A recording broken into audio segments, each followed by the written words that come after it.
চিনি, দুগ্ধজাতীয় পণ্য, ভোজ্য তেল ও দানাদার খাবারের দাম কমায় ডিসেম্বরে বিশ্ববাজারে খাদ্যপণ্যের দাম কমেছে। জাতিসংঘের খাদ্য ও কৃষি বিভাগ FAOর মাসভিত্তিক মূল্যসূচক প্রতিবেদনে এ তথ্য উঠে এসেছে।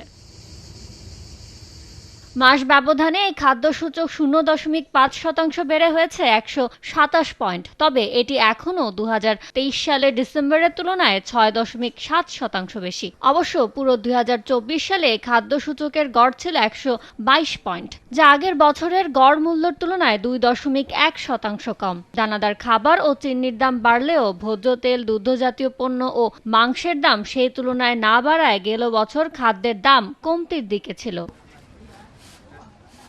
গমের দাম স্থিতিশীল থাকায় গেল ডিসেম্বরে দানাদার খাবারের দাম অপরিবর্তন ছিল। একই সঙ্গে চাহিদা কমায় চালের দাম কমেছে 1.2%। 2023 সালের গড় মূল্যের চেয়ে দাম বেড়েছে 0.8%, যা গত 16 বছরের মধ্যে সর্বোচ্চ।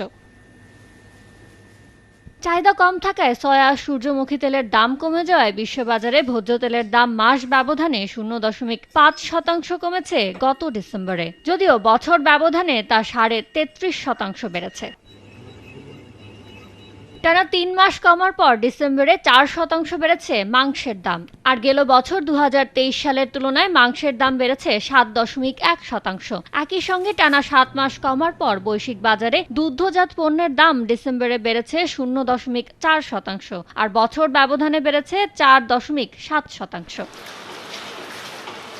পাশাপাশি আখের উৎপাদন বাড়ার সম্ভাবনা সামনে রেখে কমেছে চিনির দামও। চিনির দাম 2023 সালের একই সময়ের তুলনায় কমেছে 10.6%। ইয়ানুর শিফাত, সময় সংবাদ।